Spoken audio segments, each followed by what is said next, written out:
Have you ever wondered what happens when clay becomes alive? What if I told you that centuries ago, rabbis and mystics claimed they could breathe life into mud and earth, creating powerful guardians that could protect entire communities? Today, we're diving deep into one of history's most fascinating and mysterious legends, the story of golems, the clay guardians that have captivated imaginations for over 1,000 years. The word golem appears only once in the Hebrew Bible, buried in Psalm 139, where it refers to an unformed substance, something incomplete waiting to be shaped by divine hands. But from this single biblical mention, an entire mythology was born that would spread across Eastern Europe, influence countless stories, and even inspire modern science fiction and fantasy. These weren't just children's tales told around fires. These were serious religious and mystical traditions that claimed ordinary clay could be transformed into living, breathing protectors. What makes golems particularly intriguing is that they represent humanity's oldest dream and deepest fear rolled into one, the ability to create life itself. Long before Mary Shelley penned Frankenstein, or before we dreamed of artificial intelligence, Jewish mystics were exploring the profound questions of what it means to be alive, what responsibilities come with creation, and what happens when our creations grow beyond our control. The golem tradition doesn't exist in isolation. It emerges from a rich tapestry of Jewish mystical thought, particularly Kabbalah, which sought to understand the hidden workings of the universe and humanity's relationship with the divine. In Kabbalistic thinking, letters and words weren't just symbols. They were the very building blocks of reality itself. This belief would become central to how golems were supposedly created and controlled. To truly understand golems, we need to travel back to medieval Europe, where Jewish communities faced constant persecution, expulsion, and violence. In this context, the idea of a powerful protector made from the very earth beneath their feet must have held tremendous appeal. These weren't stories of conquest or domination, but of defense and survival in a hostile world. The earliest golem legends begin to appear in Talmudic literature, where rabbis discuss the theoretical possibility of creating artificial life. These weren't instruction manuals, but philosophical discussions about the nature of creation itself. The Talmud mentions several figures who allegedly created human-like beings, including Adam, who, before receiving the breath of life from God, was described as a golem, an unformed mass of clay. One of the most significant early references comes from the 4th century, where Rabbi Rava is said to have created a man through mystical means. According to the story, this artificial being appeared before Rabbi Zera, who realized it wasn't truly alive because it couldn't speak. This detail would become crucial in golem lore, the ability to speak often distinguished between true life and mere animation. As we move into the medieval period, golem stories become more elaborate and specific.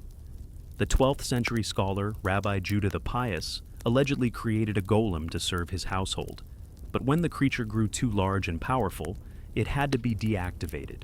This introduces another recurring theme in golem narratives, the protector that becomes too powerful for its creator to control. The most detailed instructions for golem creation come from the 13th century text, Commentary on the Book of Creation by Rabbi Eleazar of Worms. According to these mystical instructions, creating a golem required specific combinations of Hebrew letters, particularly the sacred name of God, combined with elaborate rituals involving the manipulation of earth and the recitation of complex formulae. The process was said to take months of preparation and could only be accomplished by individuals of exceptional spiritual purity and knowledge.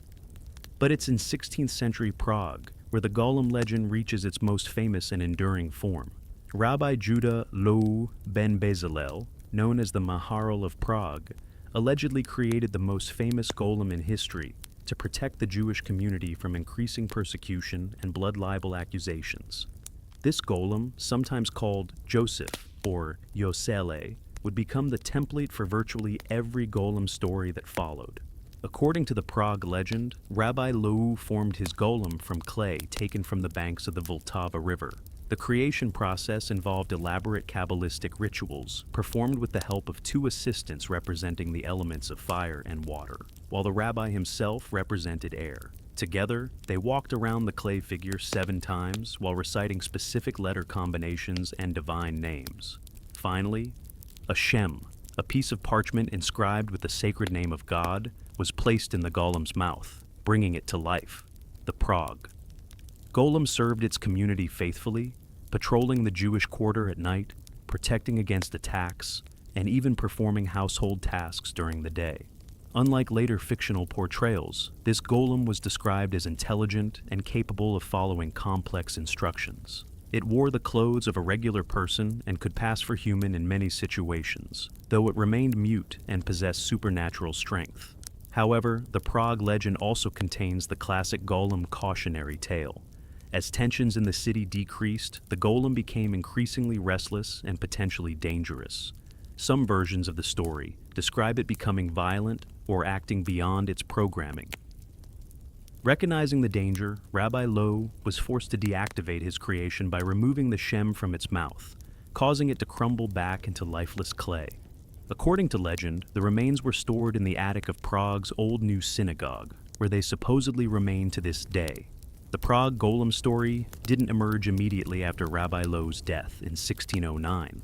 The first written accounts appeared in the early 19th century, suggesting that the legend developed and evolved through oral tradition over more than 2 centuries. This gap between the supposed events and their first documentation raises questions about the historical accuracy of the tales, but it also demonstrates how deeply the golem concept had penetrated Jewish folklore. What makes the Prague golem particularly significant is how it crystallized many elements that would become standard in golem mythology. The protective purpose, the clay construction, the activation through sacred words, the faithful service followed by dangerous independence, and the eventual need for deactivation. All these elements would appear repeatedly in later golem stories and their modern descendants. But Prague wasn't the only city to claim a golem tradition. Throughout Eastern Europe, similar stories emerged in communities facing persecution and violence. In Chelm, Rabbi Elijah Baal Shem allegedly created a golem that grew so large it threatened to destroy the world. In Vilna, the Gaon of Vilna supposedly began creating a golem, but stopped when he realized it might interfere with divine will. Each community adapted the basic golem framework to address their specific fears and needs. The creation methods described in various traditions share common elements, but also show interesting variations. Most require clay or earth as the base material, often taken from virgin soil that has never been cultivated. The clay must be shaped into human form, with careful attention to proportions and details. Water plays a crucial role, sometimes mixed with the clay, sometimes sprinkled on the finished form during activation rituals. The mystical activation process typically involves the manipulation of Hebrew letters, particularly the sacred names of God. The most common method involves writing specific letter combinations on parchment and placing this shem either in the golem's mouth or on its forehead. Some traditions describe carving the word emet, meaning truth, directly into the golem's forehead, which could be deactivated by erasing the first letter to leave met, meaning death. The relationship between creator and golem in these traditional stories is complex and often mirrors the relationship between God and humanity. Just as humans are created in God's image but possess free will that can lead them astray, golems are created to serve, but sometimes develop beyond their maker's intentions. This theological dimension elevates golem stories beyond simple folklore into profound meditations on creation, responsibility, and the nature of life itself. Physical descriptions of golems vary across different traditions, but certain characteristics appear consistently. Most are described as larger and stronger than ordinary humans, with supernatural endurance and resilience. They typically cannot speak, which distinguishes them from fully alive beings and often serves as a safety feature. A speaking golem might develop too much independence. Their movements are sometimes described as mechanical or awkward, lacking the natural grace of living beings. The purposes served by golems in traditional stories reflect the practical needs of their communities. Protection from physical violence is the most common role, but golems also served as laborers, performing heavy work that would be difficult or dangerous for humans. Some stories describe golems as perfect servants who never tired, never complained, and never required food or rest. This idealization of the tireless worker would later influence how golems were portrayed in modern literature and film.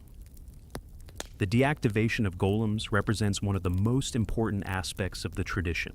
Unlike creation, which required elaborate rituals and deep mystical knowledge, deactivation was typically portrayed as simpler but equally crucial. The ability to turn off a golem served as a safety mechanism and demonstrated the creator's continued authority over their creation. Stories that omit this element, where golems become permanently autonomous, usually end in tragedy. The spread of golem legends throughout Eastern Europe occurred alongside the development of Jewish mystical traditions and the increasing persecution of Jewish communities. As populations moved and traditions traveled, local variations emerged that reflected regional concerns and cultural influences. The basic golem framework proved remarkably adaptable, capable of incorporating local fears, hopes, and spiritual practices. One fascinating aspect of golem traditions is their relationship to historical events. Many golem stories are tied to specific periods of persecution, suggesting that these legends served as both psychological comfort and practical inspiration during times of crisis. The idea that their communities possess secret knowledge capable of creating powerful protectors may have provided hope and a sense of hidden strength during desperate times. The ritual aspects of golem creation described in mystical texts reveal the sophistication of medieval Jewish esoteric practices. These weren't simple folk magic, but complex systems that combine biblical exegesis, Kabbalistic theory, and practical mysticism. The letter combinations, divine names, and ritual procedures represent centuries of mystical development and theological reflection. As we move into the modern era, golem stories began to change significantly. The 18th and 19th centuries saw increased documentation of previously oral traditions, but also their adaptation for new audiences and purposes. Writers began to emphasize different aspects of the legends, sometimes focusing more on the supernatural elements and less on the religious and mystical foundations. The influence of Enlightenment thinking and emerging scientific understanding began to affect how golem stories were told and interpreted. Some writers approached them as historical curiosities or examples of primitive thinking, while others recognized their enduring psychological and literary value. This period saw the beginning of the transformation from religious tradition to literary motif. The 19th century also marked the beginning of golem stories' journey beyond Jewish communities. As these tales were translated and adapted for broader audiences, they began to lose some of their specific cultural and religious context, while gaining universal themes that resonated with wider concerns about technology, creation, and human responsibility. This universalization process would accelerate dramatically in the 20th century, as golem concepts influenced everything from science fiction to horror films.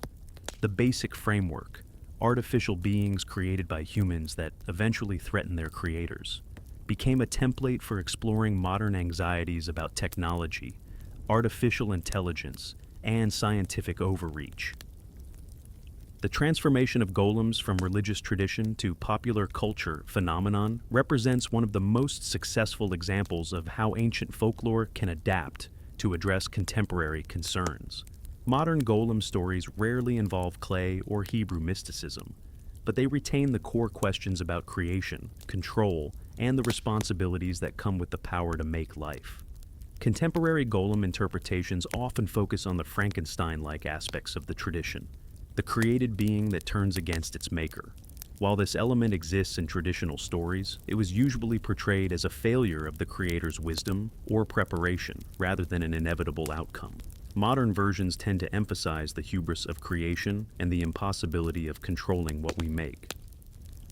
The psychological appeal of golem stories lies partly in their exploration of power fantasies and partly in their examination of our fears about our own creations. In traditional contexts, golems represented the hope that knowledge and faith could provide protection against overwhelming odds. In modern contexts, they often represent fears about losing control of our technology and our increasing dependence on artificial systems. The golem tradition also raises profound questions about the nature of consciousness and life itself. What distinguishes a living being from a sophisticated automaton? Can consciousness emerge from sufficiently complex organization of matter? These questions, which were theological speculation in medieval times, have become central to modern discussions about artificial intelligence and machine consciousness. Looking at golem traditions from an anthropological perspective reveals how different cultures have approached the concept of artificial life. While Jewish golem traditions emphasize the role of divine names and sacred knowledge, other cultures developed their own versions of created beings with different emphasis and characteristics. This comparative approach illuminates both universal human concerns and specific cultural values. The role of language and writing in golem traditions deserves special attention. The power of written words to animate lifeless matter reflects deep beliefs about the fundamental nature of language and reality. In Kabbalistic thinking, Hebrew letters weren't just symbols, but actual building blocks of creation. Making the golem's dependence on written activation, formulas philosophically coherent within that worldview. Modern scientific understanding of genetics and cellular biology has created new frameworks for thinking about artificial life, but the ethical and philosophical questions raised by golem traditions remain relevant. As we develop more sophisticated artificial intelligence and even contemplate synthetic biology, the ancient concerns about created beings and their relationship to their creators take on new urgency. The gendered aspects of golem traditions also merit consideration. Most traditional golems are described as male and are created to serve in typically masculine roles, protection, and heavy labor. This reflects both the patriarchal contexts in which these stories developed and the specific needs of communities under threat. Modern interpretations have begun to explore what female golems might represent and how gender affects the dynamics of creation and control. The geographical spread of golem legends correlates strongly with the historical movement of Jewish populations throughout Europe. Each region that developed its own golem traditions adapted the basic concept to local conditions, while maintaining core elements that made the stories recognizably part of the same tradition. This process demonstrates how folklore can maintain identity while adapting to new environments. Regional variations in golem stories often reflect local concerns and cultural influences. Prague's golem emphasized protection from blood libel accusations, while other communities focused on the different threats. Some regions developed more elaborate creation rituals, while others simplified the process. These variations show how living traditions evolve to meet specific community needs. The documentation and preservation of golem traditions present interesting challenges for folklorists and historians. Many stories existed only in oral form for centuries before being written down, during which time they undoubtedly changed and evolved. Written versions often reflect the interests and perspectives of their recorders rather than the original storytellers, creating layers of interpretation that must be carefully analyzed. The relationship between golem traditions and broader Jewish mystical practices illustrates how specific legends can emerge from complex theological and philosophical systems.